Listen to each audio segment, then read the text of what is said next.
What is up, beautiful people? It's Wolf Brother Mythos from the channel Frost and Fists, and welcome to tonight's show.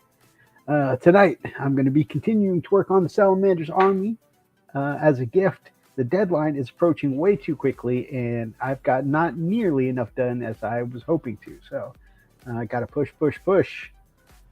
Before we do, though, we're going to set the tunes on.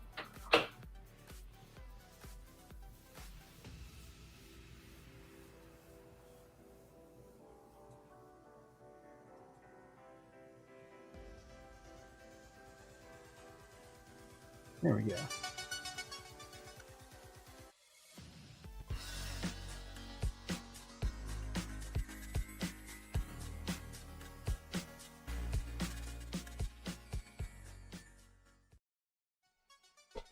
What is up, beautiful people? It's Wolf Brother Mythos from the channel Frost and Fists, and welcome to tonight's show.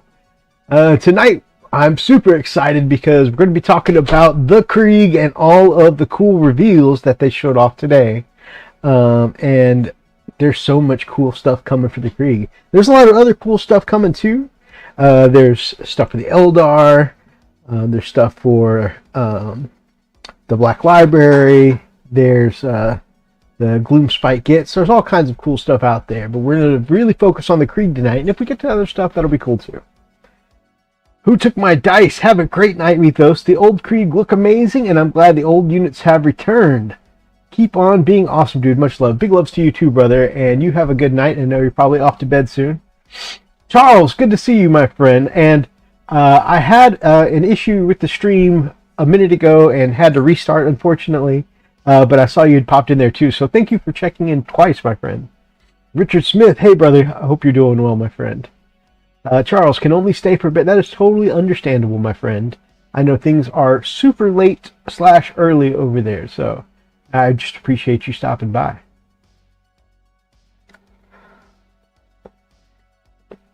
Got my cup of coffee tonight.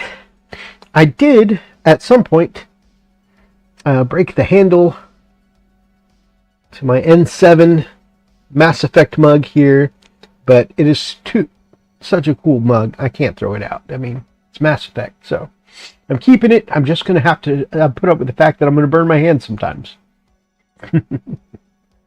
But, so we're having some coffee tonight. It is my favorite coffee so far from Gamers with Coffee. It's their 6-bean blend. Really good stuff. Nice and smooth. Having some coffee, ready to talk about some cool Krieg stuff. And before we do all of that, of course, we're just going to have a little hobby update on what's been going on. Admittedly, not a ton has been done for me this week. Super glue the handle. There was no saving the handle. The handle shattered.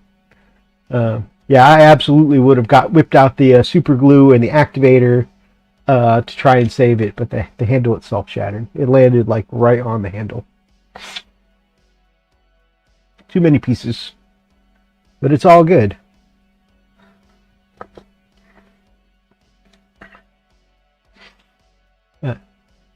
We'll find. I was thinking that. Yeah, we'll find some way to deal with it, even if it's just, treating it like the Japanese style teacups, where it's just the cylinder. There is no handle. Of course, those are usually much smaller and not meant to guzzle tons of coffee, but we'll make do. We'll make do. No big deal. I hope you guys have had a good week. Admittedly, not a ton of hobby. Good week. Admittedly.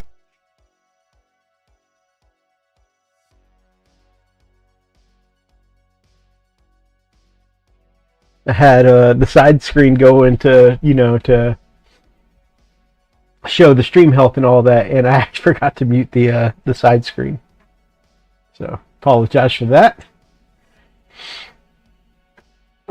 But yeah, so I was out of work last weekend. That's why there was no show last weekend, and then of course that rolled over onto this week, and then of course just playing catch up with the work. So I didn't get a ton of stuff done, but I did finish off all the little bits and pieces that I had. Well, not all of them, but a good chunk of the bits and pieces that I had being worked on as of the last stream. So we got the intercessors done, and last showed them to you guys. They were just missing the base, and it's not going to show up too well in this camera, but they're done. They've got the fiery colors and the mordant earth, and I tried something new here.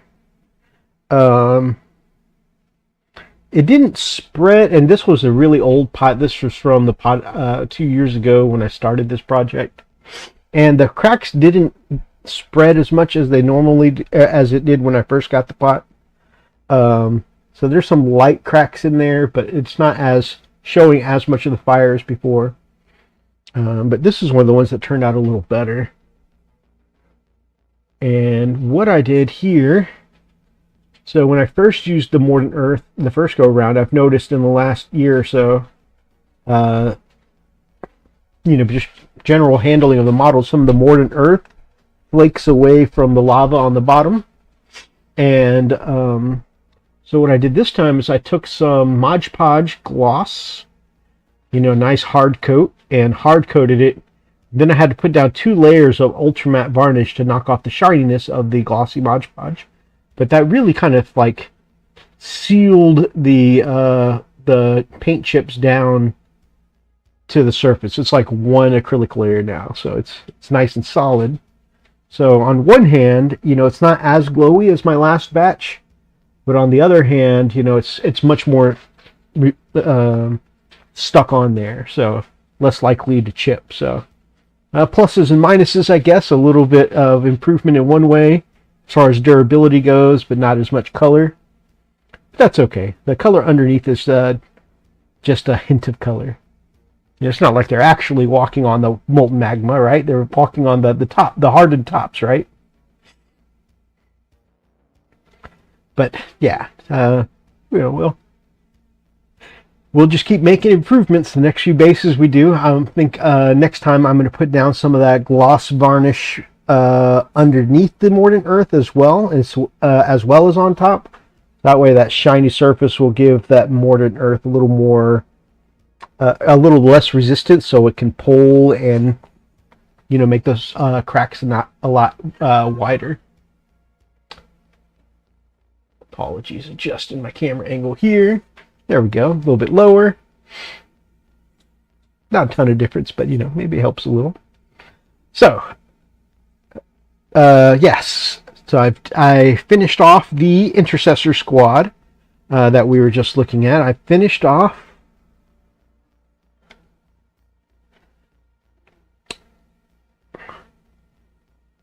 the Inferno Squad. Can you please focus? I'm really trying to duck my face out of the way, and it's still trying to focus on me. Okay.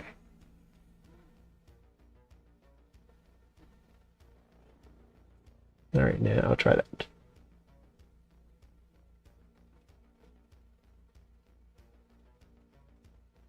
No? Aha! So I've got my Infernus Marines done. Also a squad of 5.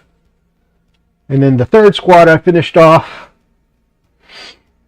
was I did the best Space Marine anti-tank infantry unit in the game. I've got some Eradicators done. Now, for a little flavor, I thought of also doing some Devastators, but I figured there's no point in doing Devastators when they may not even be around the next edition. So we're just going to go with the Eradicators for now, and then we'll do something else for some more anti-tank. Maybe we'll print off some more Eradicators. Maybe we'll throw in a Land Raider. Something. So I'm gonna post these up on the probably the community tab, maybe Instagram, or my hey, have a great night, Richard Smith. I appreciate you, and get some rest, brother. Big loves back to you.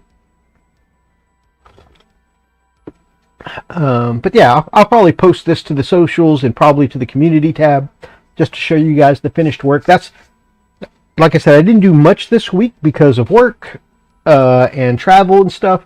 But, you know, at least I finished off those things that I had been previously working on. I did start, and I'm putting the rest of the project on hold until around Christmas time, maybe a little after Christmas, because I've got 2 other projects in my queue. And at least for the birthday, I've knocked out 3 squads, and I'm going to throw in a character in a tank. So I started on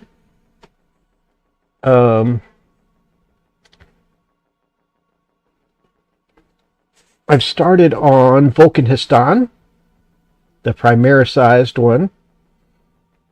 Got the green tones down. You can see kind of the shades and highlights there. Got the red dragon scale kind of loincloth and the dragon skin kind of cloak. You can see on the back is actually sculpted in some fire details, so I painted that in. And I love kind of towards the bottom, they do kind of like a little bit more of that dragon scale kind of texture, and so I just kind of dry brushed that black, left some of the previous colors showing, and it's almost like it's smoldering under there, you know, which I kind of like. So I still need to put, I don't know, it's a little, I think I need to put a little wash or an outline of some kind back there, but it's nice enough for now. And yeah, just getting some of the colors coming together. I blacked out the spear so I could put some silvers down, and next I'll probably white the spear tips so I can put some flamey colors on there. Yeah, and then I'll start doing all the gold trim. There's quite a bit of gold trim on this guy, but for the chapter master of the salamanders, I mean, it's pretty fitting, right? So yeah, this guy's about, I don't know, a third done, because I really need to move on to my Battletech project, which we'll talk about here in a second. So put this guy back on his painting handle. Bloop. And we'll go back to painting him in a little bit.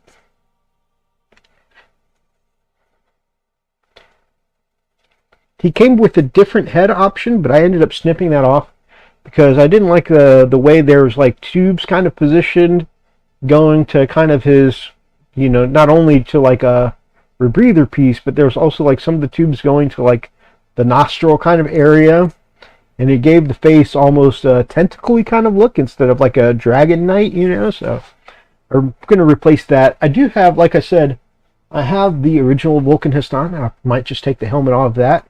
If not, I've also got some cool Station Forge Dragon Knight helmets. So we'll see whatever one works better. But yeah, I'm definitely what I'll need to do next. You can see it doesn't look very nice right there now from where I snipped away and cracked the resin to remove the old head. But I'm just going to go in there and clean it out with the Dremel, make it nice and smooth. And then we'll put on, you know, then we'll prime it, put down the new helmet. So it'll be all good. So that's that there. And yeah, it's really that. And then, of course, there is the tank that I had left off. I'm going to finish that too and put it with this project before shelving the rest until around Christmas. Because I think 3 squads, a tank, and a character is still a pretty good birthday present. So the only thing I lament is that you'll notice none of my dudes have the Salamander's decal or decal for my friends across the pond. And I've as many Space Marine transfers as I have. For some reason, I don't have any Salamanders ones, which is just crazy to me. So yeah, I'll need to. We can never have enough projects. Exactly. I have bitten off maybe more than I can chew this holiday season, which it happens every year, honestly. Around this time of year, I just kind of overcommit to things, which you guys have those who've been watching a while probably know. But I'm going to finish the tank. Like I said, 3 tanks, a tank, 3 squads, and a character will be the end of the birthday gift for now. And then, of course, the other salamanders that I had already base coated and airbrushed, those go onto the shelf for a future gift. On to the next thing, of course. I've been talking about forever. I've got my Battletech mission. So I've got the big guy here, and then I've got 10 soldiers to go with him on the tabletop. So the big centerpiece and 10 soldiers. So that's only 11 Battletech pieces. And right around my last stream, I'd gotten in my airbrushing stencils, so I can get started on the Clan Snow Raven. So I've got 11 Battletech minis to do, and 11 for Clan Snow Raven, and then I think I've got another dozen mercenaries to do. I'm going to prioritize Clan Snow Raven, and then we'll work on the mercenaries after that. And then also for Brother Garrett, I'm going to try. I have his Grey Knight army, and I am going to try and get some of that painted up for his birthday / Christmas next month. So I've got so many projects, and they're all kind of coming to a head at the end of the year. So, just going to do what I can. The whole point is to try and make some people happy, right? So, yeah, see what I can do. And as much as I have been working, I've got some free time coming up. Of course, next week is a holiday week for us here in the US, so I'm going to try and take some of that extra time. And of course, I always say I'm going to do some extra painting the week of Thanksgiving, but of course it's a family-oriented time, and so sometimes you don't do as much as you plan because other stuff comes up, and family always comes first. But yeah, I intend to do some extra painting next week, and I may even stream some of it. So if you guys get a couple extra streams next week, you know why. I decided I want to make some terrain for my 6mm micro armor, and enough for a 2x3 area, 4-foot square. I must be nuts. Oh, 4-inch, yeah. I must be nuts. Just our interest pulls us in a lot of directions, and you're feeling that inspiration, and that can't be a bad thing. If I know sometimes we bite off a little more than we can chew, but hey, it keeps us busy, it keeps us entertained, it keeps us doing this hobby that we love. Thankfully, I have a plan for Clan Snow Raven, and I think, the thing that makes me nervous is I've only worked with airbrushed stencils a couple of times, and it came out really well last time, and I'm really pleased with it, but it's like I've got a little bit of the nerves, can I do it again? What if I spray it and it all comes out a big mess? And I shouldn't worry too much about it, because even if it does come out a big mess, I can always, spray it black and start again, or, strip it and start over. It's no big deal.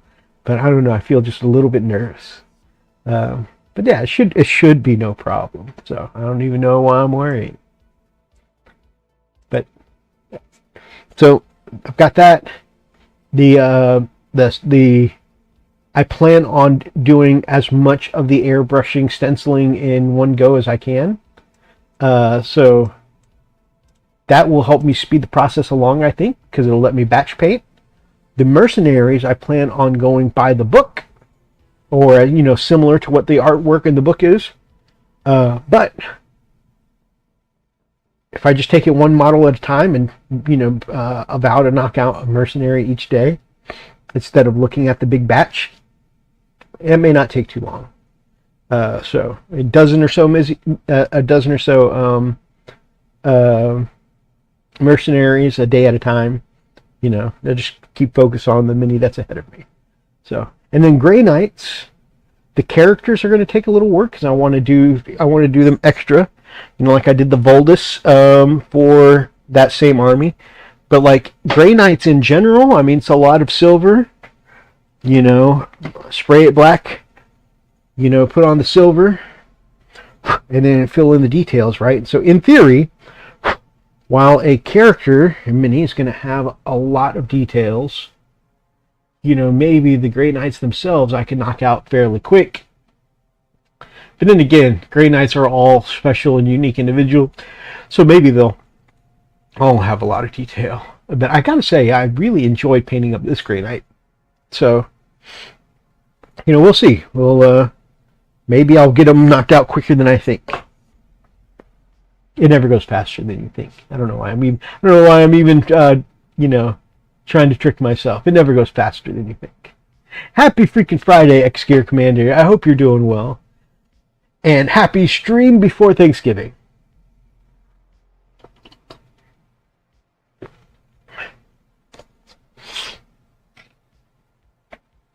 So, that is, do I have any other hobby progress?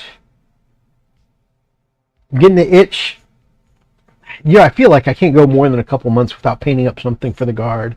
And after seeing so much guardy goodness, and plus the Aquilins just came out, and so I've been having an itch for my Scions, and, I'm feeling an itch.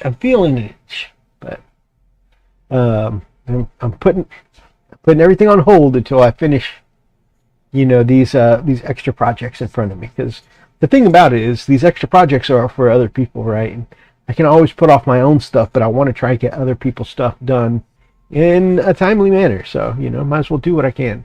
Lupus Caddis, good to see you, sir. For us.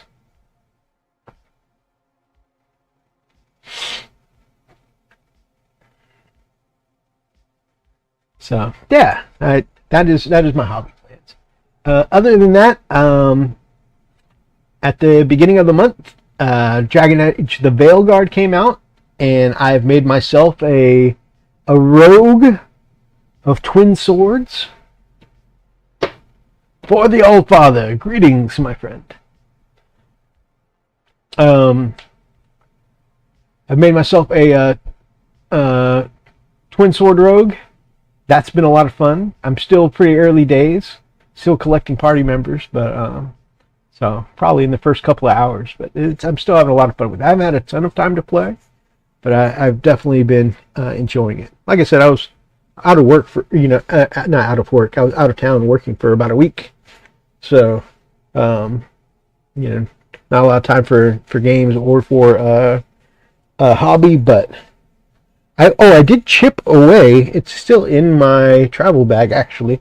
I did chip away and put a little bit more gold down on one of my Alaris Terminators for my Custodes.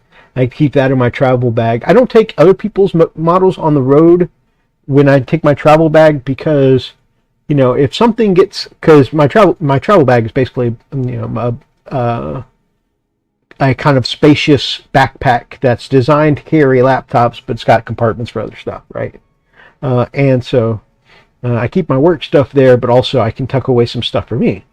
And so I'd rather put, if I'm going to put miniatures in a backpack, I'd rather it be my miniatures, because if something gets, fumbled around or crushed inside my bag, I'd rather it be my miniatures than somebody else's I took on the road. So that's why I feel a little greedy that I'm painting up my own stuff when I'm on the road, but I just don't want to take the risk of transporting other people's stuff on the road.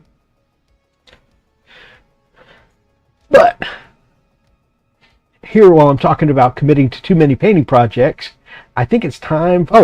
I know, Charles, you're working on a board for your 6mm stuff, which is awesome. Anybody else got any projects on the go? Anything else that they're doing some work on? Let me know, either in the comments below or in the chat. But talking about projects and having too many things to paint, let us take a look at all of the cool stuff coming up for the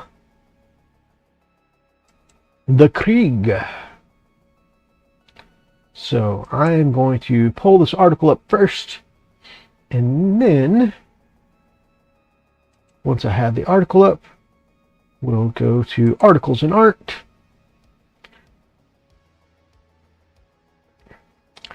And then we'll pull up the page. Boom. Done. Pay no mind to the wizardry of picture on picture on picture on picture on picture.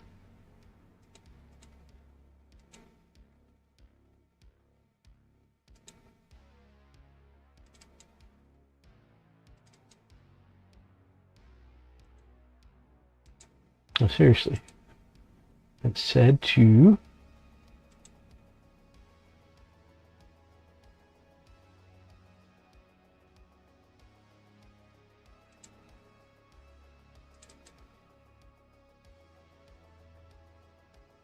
Okay, this is telling me I'm pulling up the right one, but it looks like you guys are looking at my screen on screen on screen on screen. What the heck?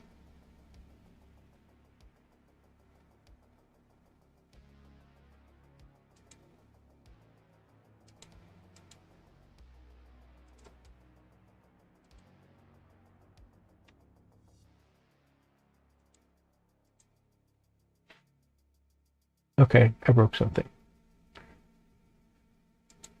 Ah! There we go. A 10-man Ogre squad. That is awesome. Oh my gosh. Where did... That is something I forgot to pull up. Is that cool looking Ogre that's being released for Necromunda. I may have to look for that here in a minute. Funny thing is there are Deathcore Ogrins. That's awesome. 3D prints. Hey, that's cool. That is real cool. All right. I'm going to fix this one day. I feel like that window is just not big enough. But that is not a problem for me to solve right now. All right. World Championships previewed. The Death Corps mobilizes for all-out war. While the men and women of Cadia are the model for the Astra Militarum, they are not the only legendary fighting force keeping humanity safe. Sometimes war consists of brutal, inglorious meat grinders, fueled by an endless stream of human sacrifice, and one planet stands above all others for their grit and devotion, even as millions march to a violent death for the God Emperor, the Death Corps of Krieg. As the galaxy spirals even further into chaos and madness, the Death Corps have come to set things straight with their classic fatalistic determination, and now in plastic. The Death Corps of Krieg army set is packed with brand new miniatures, from honored combat engineers and artillery pieces to the somber Death Riders on their eerily mutated steeds. This is the look of the box set, and it is beautiful. It is glorious. It's probably going to be too expensive for me, but I know I'm going to want it anyways. Oh man, looks amazing. It comes with the New Guard Codex, the data cards. Those are nice. Of course, the Codex being a limited edition codex. You can see the artillery piece here. It comes with 2 5-man squads of these cool Death Riders that we're going to look at. It comes with the combat engineers. The mighty assemblage is led by Lord Marshal Varnandreer, a steely-eyed combat veteran who has survived a treacherous path from the trenches of the common trooper right up to the highest echelons of command. In typical Krieg fashion, he still leads his men from as close to the front lines as possible, and he's widely respected for having already done the many horrific things he expected of those under his command, much to the continued horror of his superiors. That's this badass on horse. Those of you who have been following the channel for a while or been friends with me for a while, I freaking love cavalry. Cavalry in pretty much all armies so far are just models that I love. And these mutated horses with, you know, like these like almost demonic griffin kind of, you know, legs here, these taloned feet. That's just so cool to me. It's like weird, sinewy kind of flesh around the talons they've got. It's cool. And then you've got the barbed wire and the trenches here. The skulls in the mud from repeated battles. It's awesome. These sculpts are absolutely awesome. I've got some Zulus and Sundanese spearmen Sudanese spearmen who need a touch of glue for weapons and bases. Then which color of primer? Very cool, brother. They have Krieg helmets and gas masks and war shovels. Can you tell I'm really into them? That is cool. I think I've seen those same 3D sculpts, and I think that they're awesome.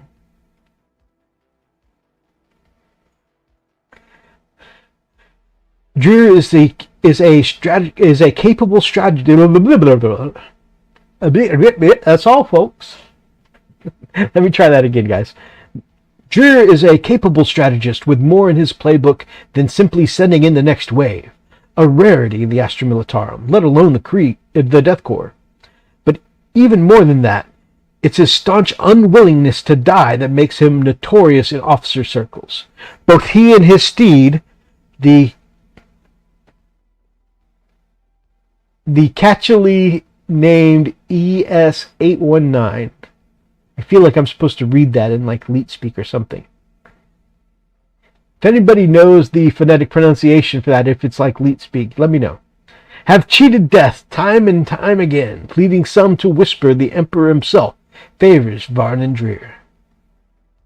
That figure looks most excellent. I agree, my friend. I am really, really stoked with this miniature. And I kind of want to put them right next to my Lord Solar and just, have them be horse bros. Like their Lord Marshal, many warriors of the Death Corps take to the field on Krieg steeds and massed units of Death Riders. Fast line-breaking cavalry who charge headlong into defensive formations. The army set comes with a full squad of 10 riders, kitted out for both close-range shooting with las carbines and thundering charges with frag lances.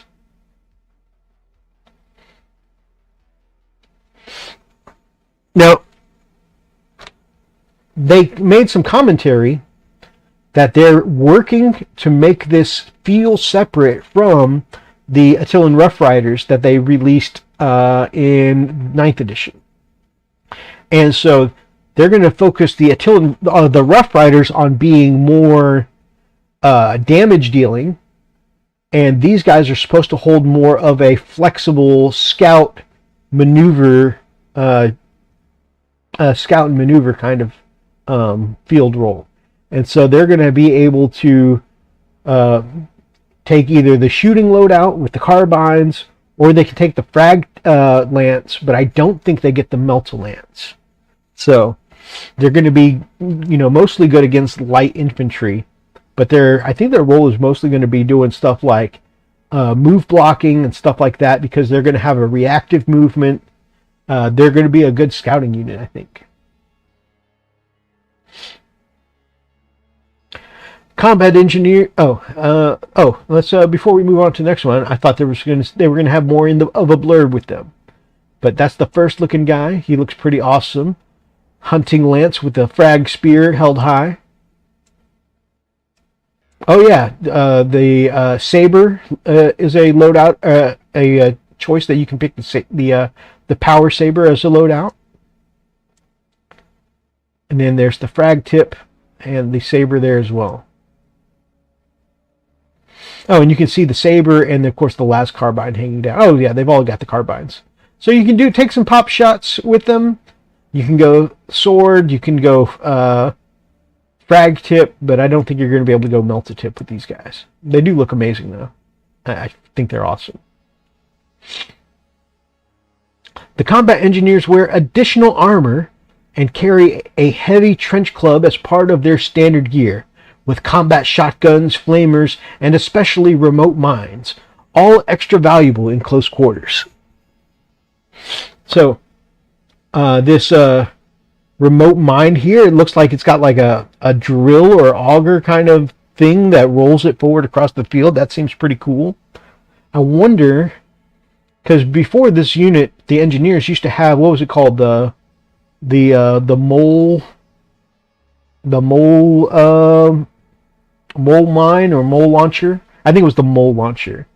And I think, look at that, it's got kind of a drill feel. I think maybe that's kind of supposed to be like a spiritual successor to the mole launcher, right? Like this thing's probably going to burrow into the ground, and do some mortal wounds, to some people. Maybe like the bomb squig from the orcs. But you can see they clearly got the heavier armor here. They're a lot like a really great reimagining of the old Forge World resin unit. But they're going to be in plastic and they look amazing. You can see the trench club, the pistol. You got to see their badass combat shotguns. These look awesome. I think these are great models. I love the way Krieg models look in general. And I think these engineers look great. If there's one thing Krieg is known besides their willingness to walk into gunfire, it's a constant staccato pounding of their artillery batteries, some of which are just portable enough to be dragged to the battlefield. These heavy guns inflict staggering damage, and the artillery team included in the army set can be built as a heavy mortar, a heavy quad launcher, a multiple rocket launcher, or a fearsome siege cannon. I'm going to admit right here, I was wrong. I was flat out wrong. I saw a couple of people like Auspex Tactics and Morty and Glory say that, things that they thought Krieg were going to get, and they said a new artillery piece of some kind and a formation that would be artillery or siege based. And it turns out we don't have the details of it, but there is a formation that is siege based in some way. Will it be artillery? Possibly, maybe, it could be. And they do have these new artillery pieces, so I was flat out wrong. I said, with the way that they have been constantly nerfing Imperial Guards indirect, like everybody's indirect fire, but specifically the Guards indirect fire, over and over and over again since 10th edition launched, I said there's no way that they're going to give any kind of power boost or new models to artillery models this year. Or this edition. Just like I don't think they're going to release any new flyers this edition, because they clearly are trying to sideline them for this edition. However, I was proven wrong here, and this is a great looking new artillery piece here. I always love the look of these, quad mortars here, or thud guns. I've never seen the repeating missile launcher before. That's pretty cool. This is just like the Wyvern one of the Wyvern cannons, it looks like. That's pretty awesome. Yeah, all of these artillery pieces look great. And like I said, I was wrong, man. I thought, no way are we getting new artillery and an artillery formation. This in this edition, but yeah, it looks great. It's here. Now, hopefully, it'll be good. They don't just give us a artillery formation and just make it super underpowered just to say they gave us one. But I didn't believe in it before, and so I feel like I can't say, well, I just believe it's not going to be powerful now. I'm clearly wrong here. So all I can do is hope that it's good when it comes out. Here, now this is interesting. There are further units coming outside of the army sets. A classic command squad, including a Vox and medical personnel, but with a twist. As the casualty rate among Krieg officers is so high, they sent a Lord Commissar to take the reins. Krieg Commissar here, who looks awesome. Plasma and gauntlet. Very nice. There's the communications officer, the Vox guy.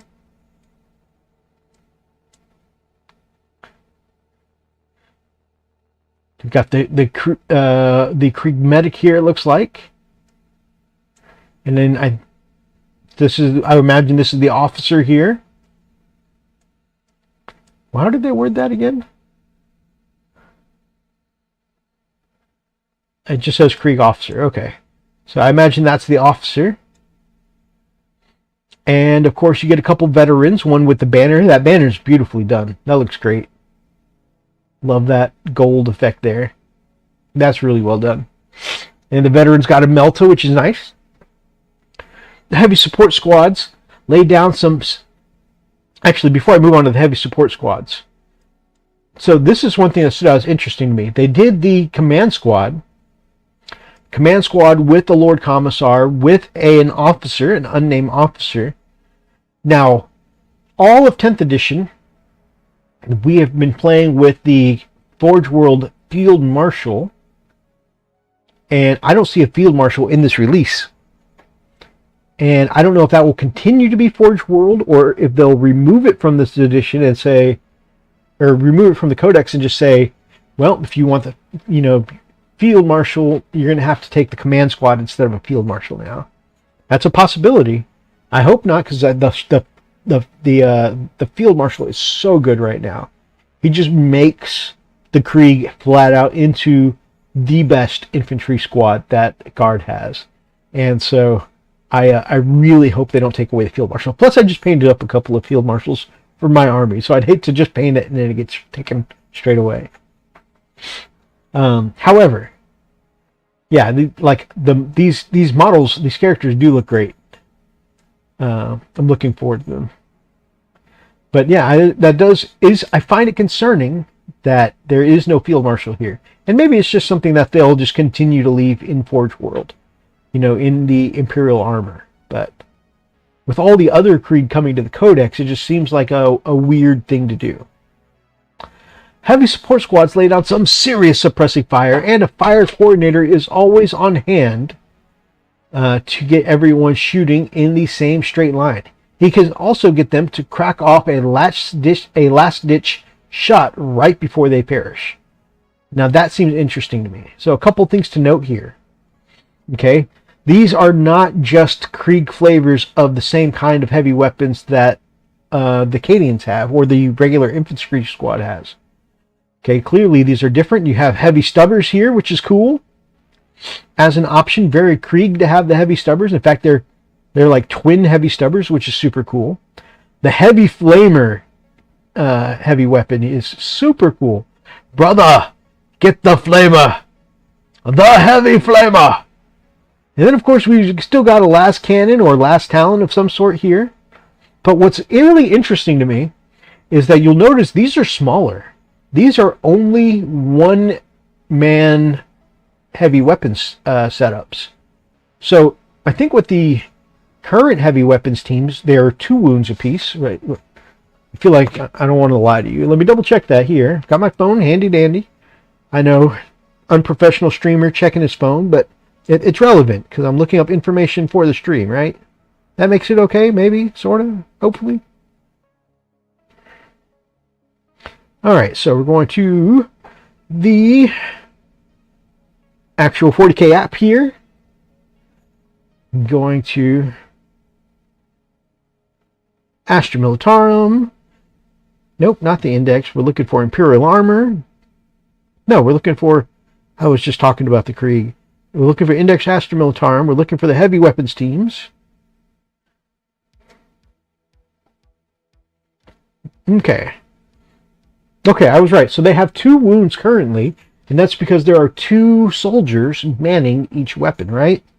But look at these guys. They only have 1 soldier at each weapon. So will these guys be 1 wound, or will they have the same amount of wounds as the current heavy weapon teams? It's very curious to me. That could be half the durability, for each heavy weapon, also here, I saw some people saying that whoever this extra guy is in the squad, the fire coordinator, might just be the safest thing to make him your first casualty, to keep your heavy weapons alive. But what they're saying here, he can get them to crack off a last-ditch shot right before they perish. That makes me think of the same way that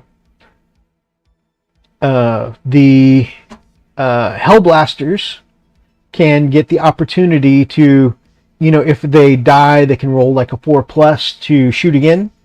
And like this seems like it would be the same kind of thing. Like if they die, maybe they can roll a dice for the opportunity to shoot again before they die. I'm thinking that's what this coordinator is going to do, this fire coordinator is do. I think he's going to give them that same ability. And if that's the case, maybe make him the last one to die, to make sure that all these guys get off one last shot. Or maybe the second to last to die. I think that'd be pretty cool. Next we have here, the Codex Astra Militarum will be dispatched not long after the Death Korps of Krieg army set, which with all the same rules and lore in a different color. Now, I don't mean to be nitpicky, but I think this cover here is really cool looking, with this very heroic charging Kriegsman here. And up here, like it's okay, but it's a very static scene, and it's red dirt, red sky, kind of a reddish brown for the cover border and whatnot. It's just all very, red brown here. And the Kriegsman, while this is very classic artwork for Krieg, I'm not tripping on that. It's just very static and stoic. Whereas here you've got a freaking action movie scene here, something that's almost right out of the Warhammer Plus animations, just the Kriegsman charging off into battle. I think that looks cool AF. So I kind of would rather prefer the original Codex here instead of the limited edition one. But that's just me being picky. I mean, if I could afford the box set, I would happily take the box set. All this Krieg goodness here just looks amazing. Head back to the Reveals Hub and check out everything else we've shown today. And we will be taking a look at quite a bit of that. So, lots of Krieg goodness here. Is there anything in particular anyone here in the chat or in the comments section is looking forward to after all of these announcements? Really like this shot here. This shot just kind of has you like staring down the barrel of this artillery piece. Krieg or Eldar? I mean, I was specifically talking about the Krieg here, but man, if you're excited about the Eldar, that's where we're going next, man. Well, not next, but very soon. So feel free to talk about that if you're excited for it.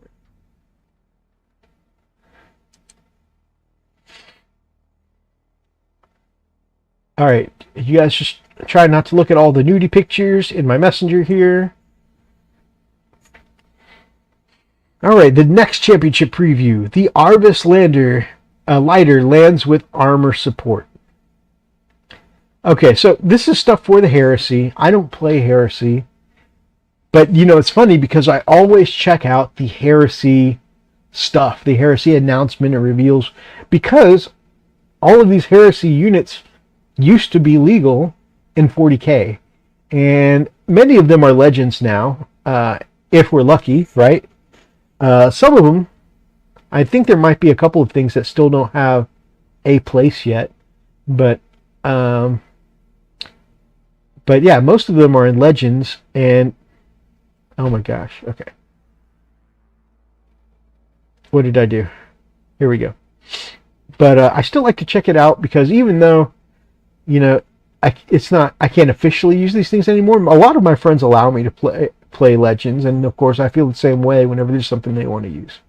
And so I still get them when I can. I still use them when I can. I still have a Malkador I need to put together from the last Heresy set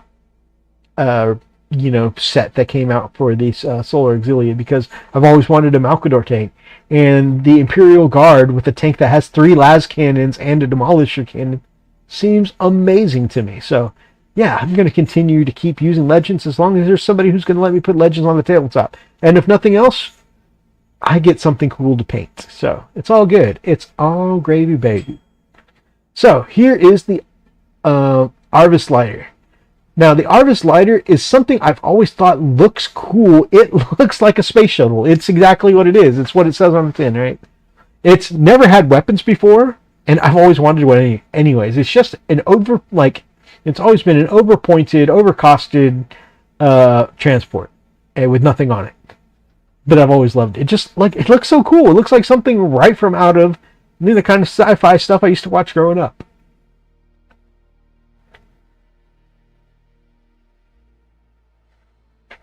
Maybe do a Mythos and do both. Heck yeah. Heck yeah. So, Yeah, so I've always wanted one of these things, and now that they're in plastic, it makes it even more likely that I'm going to get one at some point. And here, you can see that you've got the shuttle here, you've got the pilot here, and then you've got something that they didn't have before. Before, it was plain Jane, no guns. Now they actually have a back hatch you can open up with a gunner, which I think is pretty awesome. Looks like a multi-laser, I believe. This kit has... Oh, I got so excited looking at the model. I forgot to read. The Solar Auxilia get a massive transportation upgrade with a new plastic kit of the much beloved Arvis lighter. A rough and reliable runabout that's perfect for sending squads of Velatari into the jaws of hell at double speed. What are Velatari? This kit has tons of small details and a fully modeled interior and cockpit. Unlike the previous resin version, it also comes with a new door gunner option to the rear to give the sturdy little aircraft a modicum of firepower. That is cool. It doesn't say what the gun is, but I think it's a multi-laser. The Workhorse Malcador chassis was converted into a wide variety of tanks during the Great Crusade and subsequent Horus Heresy, with the most successful patterns becoming widely available throughout the Imperium. One such adaptation is the Valdor Tank Hunter, which replaces much of the large vehicle systems with an almighty neutron laser projector, a fearsome weapon strong enough to put holes in Titans. Oh my god. Oh, I hope that, that is so cool. Okay, the AdMech side of me loves neutron lasers. They are just big, overpowered las cannons of goodness, much like the Executioner cannon now in 40k. I just love them, and this is a really big neutron laser, and on top of that you can get 2 las cannons with it. Oh man, I hope this thing gets Legends rules so I can paint up one of these for my Imperial Guard. Look at that just looks so cool. Nice little hunter killer here too. And then, yeah, 2 las cannons plus this massive neutron laser. That would be amazing. Please, please give it Legends rules. I want it. Those sent to the assault fortified bunkers and entrenched defensive lines are often equipped as Malcador Infernus tanks, which mounts a massive Titan-grade Inferno gun that can scour large areas of a battlefield in moments. Firing the Inferno gun requires so much fuel that the Malcador needs a separate carriage to store enough for the battle, itself heavily armored to protect the volatile Promethium inside. I've always thought that this thing on just like the 2, or these 4 plain, steel wheels behind this massive, track tank has always been kind of funny to look at. That's cool, though. Actually, I kind of want to get one of these. I want to get a file for one of these and shrink it down so I can use this as a Hellhound. I know as it is, if I got the official plastic kit, it would be too big to be a Hellhound. So I kind of want to shrink one down a little bit to make it a Hellhound. I think that'd be cool. And since it'd be a Hellhound and not, a Malcador, I probably would need the trailer here. Ah, that's so cool.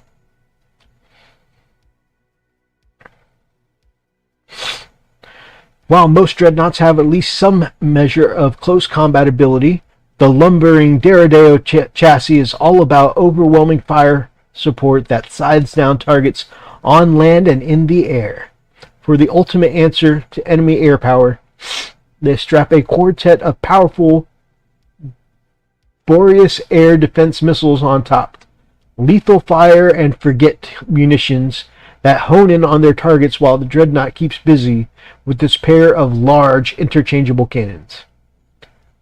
So those look like giant Volkite cannons, and some massive, looks like glass cannons. This kit comes with the 2 range options not found in the Anvilus pattern Deredeo dreadnought either. either a pair of infantry-slaying Volkite falconets or the immense armor-busting might of the Arachnus Heavy Las Cannon Battery. In addition, this arsenal of weapons and the previous set include the Hellfire Plasma Coronade, Anvilus Autocannon Battery, and the Ilos Missile Launcher will be coming as a standalone weapon set, so you could pick up one Deredeo and have all the weapon options available to you. I apologize if I butchered any of those words. That's really cool, though.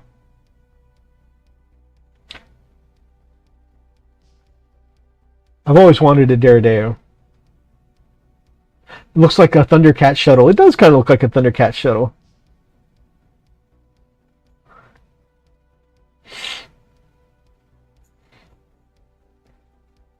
So the Arvis Lighter, super cool. The Malkador, super cool. And the Deredeo. Really good stuff here. And again, this is what, I don't know why. I understand that to continue making new models, they had to cut some stuff. But I always felt like the coolest sculpts were in Heresy. I just don't want to play Heresy's rule set. I want to keep moving forward to the new rule sets. I don't want to keep using the old stuff. So that's why I'm a Legends guy. Excuse me. We've got some Black Library novels coming up next. Here, the lovely Minkalesque. Some of my favorite Black Library novels. I have Minkalesque, The Last White Shield. The first trio of books right back here. Not my favorite Imperial Guard books. That honor goes to the Tanith and Colonel Commissar Gaunt. But yeah, the Minkalesque books are definitely some of my favorite Guard books after that. So, now the fourth book that came out last year, I think it was either earlier this year or last year. To be honest with you, that one felt like a step back. It wasn't as good as these stories to me, but however, as a fan of the Minkalesque books, I was glad to get another Minka story. But yeah, it was just, maybe I need to give it another read or another listen, but it just didn't live up to the previous ones. But there's a new one coming out, as we'll see as we going along here. I bring it up because, first of all, my favorite AOS faction, the Daughters of Cain, looks like they have a book coming out, Shade of Cain. You may know the sinister assassin Melanith Witchblade from her adventures alongside Gotrek, but she now stars in a novel of her own, but things aren't all sunshine and rainbows. The Order of the Azir are hot on her trail, and her few allies have long since abandoned her. To top it all off, her coven in the city of Nightcliff has been reduced to tatters, and debauchery reigns in the once devoted domain of Cain. Now Melanith sets off to avenge her sisters with an Ogor mercenary and a Caradon arcanist in tow, while the web of conspiracy surrounding Nightcliff may just spell doom for the entire realm of shadow if they can't stop it first. Shade of Cain by Evan Dickin will also be available in a slick limited edition featuring gold foil details embossed on a rich purple cover. Again, I think the purple and gold is cool, but I just like the artwork standing for itself here on the original.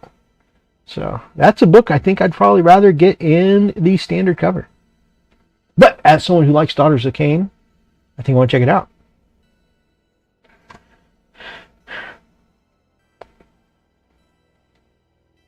Gotrek Gurnison is a legend of the world that was cursed with an unfortunate fate. Survival, even after his entire world collapsed around him.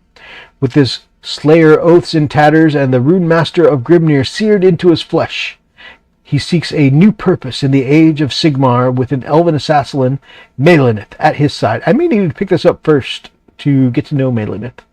Gotrek and Melanith, the Omnibus. Yeah. Maybe I'll start with reading that first. Later, Charles, thank you so much for coming by and being part of the show tonight. You have a great weekend, brother.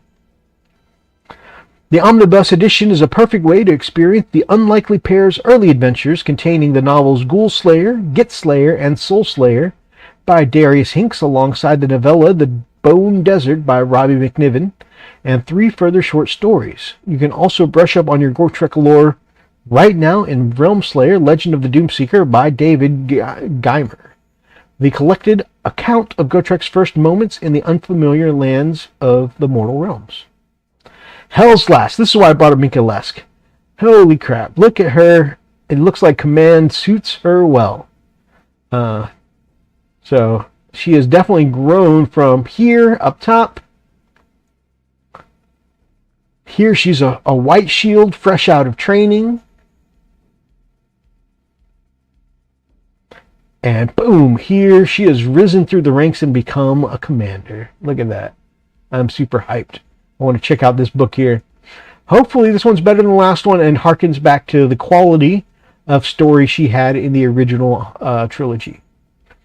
The entire Gallows cluster buckles under relentless enemy attack, and the Acadian 101st must push through in a brazen gambit if they're to have any hope of breaking the siege before it grinds them into paste. But with a jungle as deadly as any enemy surrounding them, will their hard-won experience be enough to keep them alive? Hell's Last by Justin D. Hill is the next chapter in the story of Minka Lesk, and an essential window into the world of the Astra Militarum still fighting to hold back the darkness flowing from the Eye of Terror. So, I am hyped for that. Like I said, I'm a fan of the Minka Lesk books, and she has grown from a recruit into a badass and fine commander. So, I am looking forward to that. We have here The Silent King. The Dawn of Fire series is the premier account of the Imperium's counterattack following the opening of the Great Rift, as Gilliman leads the Indominus Crusade to reclaim unaccountable worlds beset by aliens, demons, and heretics. The series comes to a close in The Silent King by Guy Haley, as the sudden disappearance of an entire battle fleet draws in the avenging sun away from his reclaimed realm and into the treacherous Pariah Nexus, where a resurgent Necron empire stirs in the stillness. This disparate dynasties of the Necrons have begun to coalesce with a curious unity never seen before. Their ambitious and prideful leaders, leading some to whisper of the return of an ancient power that holds dominion over all. Whispers of the Silent King. This epic novel joins its brothers into a regal leather effect limited edition, which matches the previous 8 Dawn of Fire tales, as well as the regular editions you know and love. So, lots of Necron lovers out there, I know. I'm going to be, digging that. And anyone who wants to follow the Chronicles of Gilliman. I want the Yellow King. Is that one I haven't gotten to yet? Yellow King. Maybe I missed it. We've got the artwork of 40K here. So, the Annals of Black Light have seen hundreds of iconic pieces of art grace book covers and provide internal illustrations. Now fans of this beautiful artistry can revel in the art of Warhammer 40,000, a sprawling collection of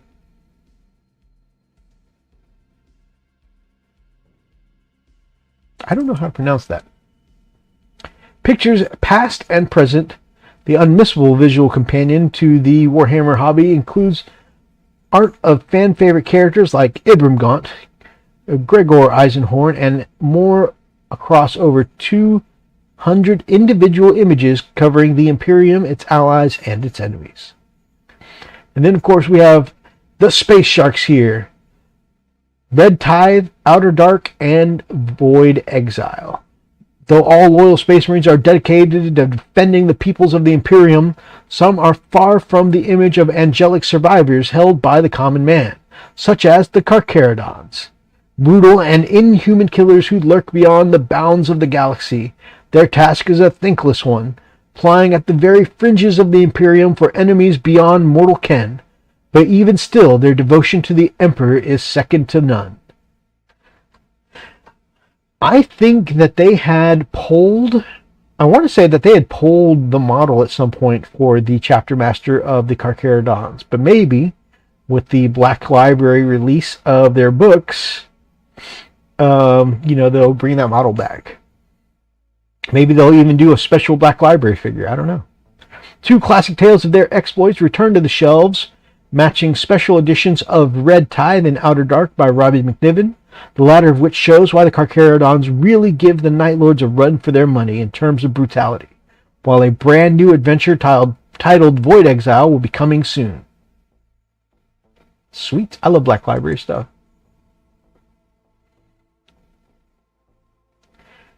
And, I have been getting through these. I normally run my stream until 10. However, I know that Brother Hellworks here is interested in... They did, but there are proxies. Oh, yes. I was just wondering if maybe they'll bring the model back for Black Library since they're bringing the books back. But yeah, the chapter master for the Carcharodons is a badass. I think his name is Tyberos the Red Wake. But yeah, I'm going to run over just a little bit extra because we got some cool Eldar here. And yeah. Eventually, I'm going to take the Eldar army that is my brother's and, give it some love, add some new units, finish painting them, that kind of thing. We'll put that onto next year's calendar. The Eldari Phoenix Lords step from the webway. The galaxy is sliding even further into a maelstrom of war and chaos, challenging the foresight of the Eldari's greatest seers, and more often are the craft worlds dragged into conflicts they would otherwise be content to avoid. But at the darkest of moments, the elite warriors of the Aspect Shrines are buoyed by the return of their legendary progenitors, the Phoenix Lords, and a new face is among their number. You may have already seen that Fuegan is on his way back to the battlefield with a shiny new miniature, and his fire dragon disciples are following swiftly on his heels with new duds of their own. We got brand new plastic models for the fire dragons. Check it out here. We've got their leader here with this badass axe and fusion pistol. Some of their Melta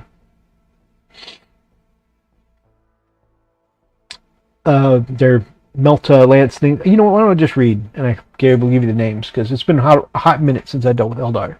Each squad of fire dragons has a new helmetless option, which is cool.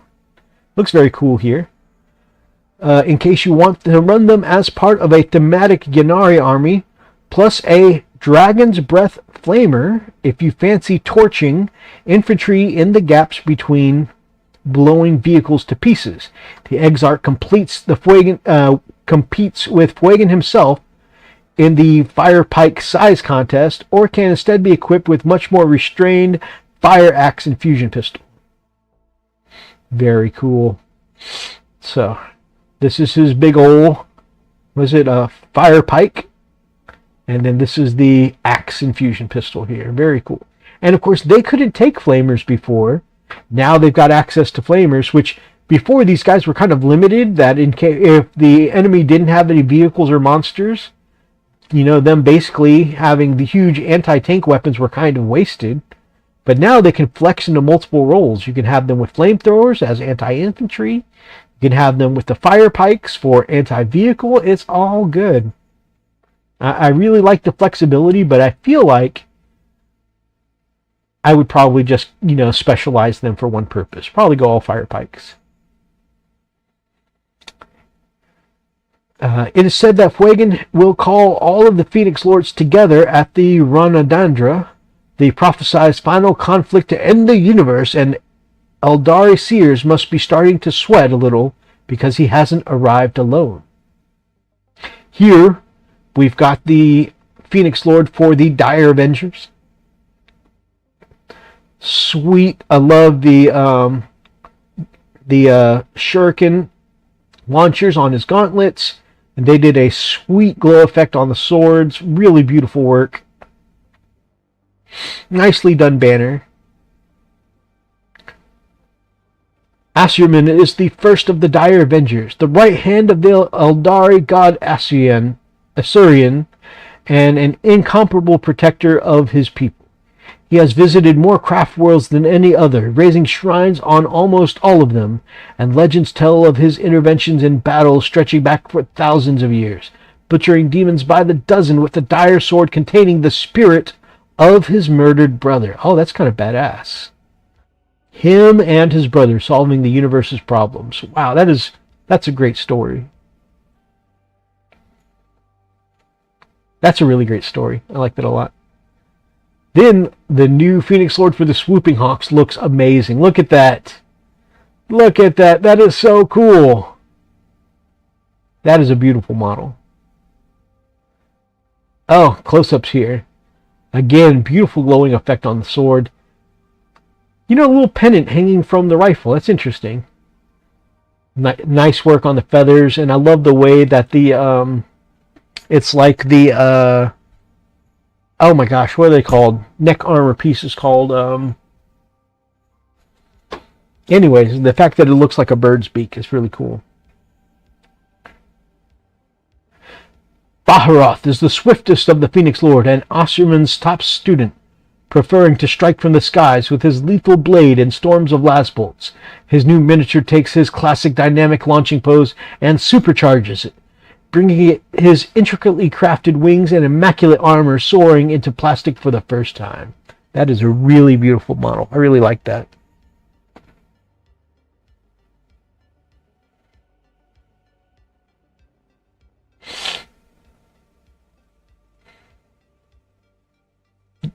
You know, it's funny because I really like the beak, but the feathers, I don't know, look a little much for me on this helmet. I kind of like this the simpleness of the sleek white helmet on his miniature. But it looks amazing. I think all of the options look amazing. Oh, the helmetless one looks amazing too. Oh, wait, these are Swooping Hawks. Nothing. Flame Lance. Gorget. Thank you, Gorget.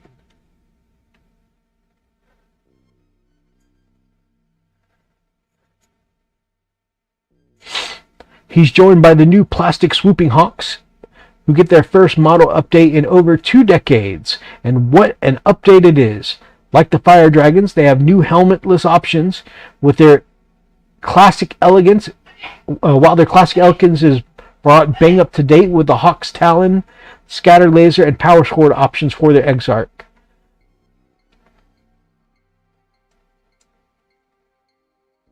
Okay, this must be the Exarch here. These look so cool. Man, I love these new sculpts.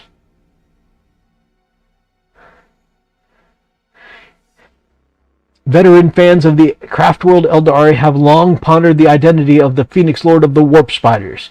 The Shrine's Aspect Warriors are a fixture of Eldari war parties, but their forebear has remained hidden in the webway until now. This is so cool.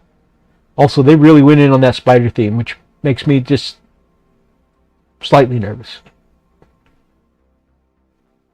This is so cool, though. Darklight, my brother Razzie, has always loved his warp spiders. Painted up for him by Richard of the Nerd Life. And I'm going to have to put... He's always loved his warp spiders, and I think some new plastic ones would be awesome for him. But I'm going to have to give them an Exarch, because that was always one of Razzie's favorite units. That and the Wraith Guard with the D-Scythes. Even among their seemingly immortal kind, Lycus, also known as the Whispering Web, is a daredevil who embodies Kane's willingness to risk everything for victory. She plunges herself into the warp, time and again, with utter fearlessness and a keen eye for navigation, jumping further and more accurately than even the most ancient of her exarchs, and always appearing in a crackle of warp lightning to deliver her people from doom. This one-of-a-kind suit of aspect armor she houses 4 additional arms, 2 armed with a unique pair of death spinners, while the others end in wicked monofilament weapons reminiscent of the infamous Harlequin's kiss. Even with this arsenal at her back, Lycus's most dangerous weapon is the crackling sword, oh my gosh, Vadarkan, also known as Weave Render, which is so sharp it can carve the fabric of reality itself. There's that badass sword. Then all of these monofilament weapons. I don't know what these are. They look like freaking lightsaber handles. They're allegedly monofilament weapons. And the death spinners here. And then the sword that can cut through space-time fabric. And the plastic warp spiders, which look amazing. I love the blades mounted on their arms. And then you got the death spinners. Oh, these are so cool. Of course, we couldn't have a new Phoenix Lord without her disciples, so also getting an upgrade. The new warp spiders look phenomenal and jump back in with expanded options for their exarch, including an insectile 4-bladed setup that looks positively lovely to be on the receiving end of. That is awesome. Are there new Dire Avengers to go with the Dire Avenger Lord? No? Okay. Actually, did they get new Dire Avengers in the last update? I can't remember. So, the new Eldar look amazing.